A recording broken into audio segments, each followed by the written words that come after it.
Cene pravniških nasvetov se gibljajo med 20 in več kot 200 evri. Marsikdo si nasveta pravnika prav takrat, ko ga najbolj potrebuje, ne more privoščiti. Odvetniška zbornica Slovenije zaradi tega vsako leto organizira teden pro bono pravne pomoči. Svetovanje oziroma pomoč poteka ustno v pisarni, preko telefona ali e-maila. Odvetniki vseeno opozarjajo, da se naj stranke, če je le možno, osebno oglasijo v pisarnah. Moram reči, da nekje to ugodnost izkoristi nekje do 10-15 ljudi, ki pridejo tekom dneva, nekaj statistično. Se mi pa zdi, da vedno manj ljudi to izkorišča in se obrača potem vedno bolj na neke neosebne stike oziroma komunikacijo, kar je za odvetnika kot takega težko.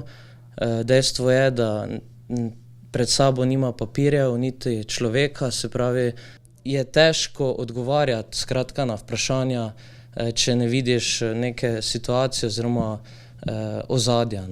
Takšna slika je podobna tudi v drugih pisarnah, zato velja še enkrat opomniti.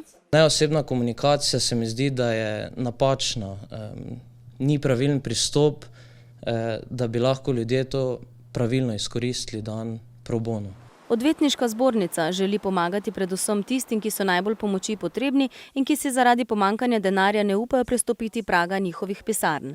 Ekonomske in socialne razmere so še vedno tiste, zaradi katerih si ljudje ne moremo privoščiti plačila storitev odvetnikov. Ljudje se pri nas oglašajo z različnimi težavami, seveda gre tukaj za ljudi iz socialno ogroženih družin ali pa s kakšnimi takimi težavami, ki so vedno na nek način povezane s kakimi socialnimi problemi.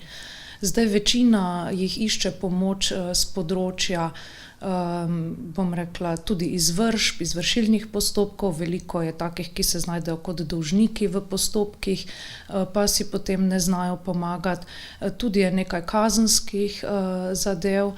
Seveda je področij, kjer je iskane veliko pomoči, še več. Dosti je zadev z področja premoženjskih vprašanj, veliko je sorodnikov, torej sorodstvenih razmerij, rešujemo recimo vprašanje dedovanja.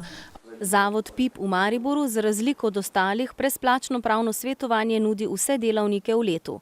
Lani so svetovali 1321 ljudem.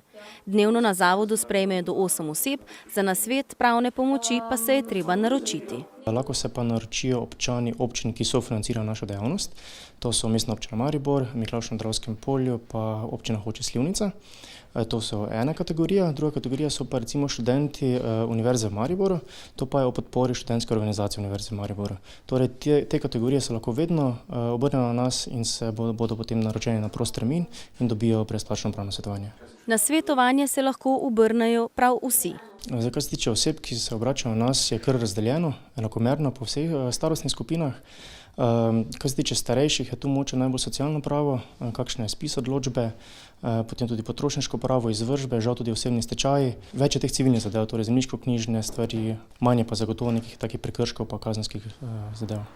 Jutri bodo slovenski odvetniki nudili brezplačno svetovanje še na območju Ljubljane in Gorenjske, v sredo v celjski in slovenjgraški regiji, proti koncu tedna pa se na pomoč lahko obrnete tudi v novogoriški, koprski, dolenjski in krški območni zbornici.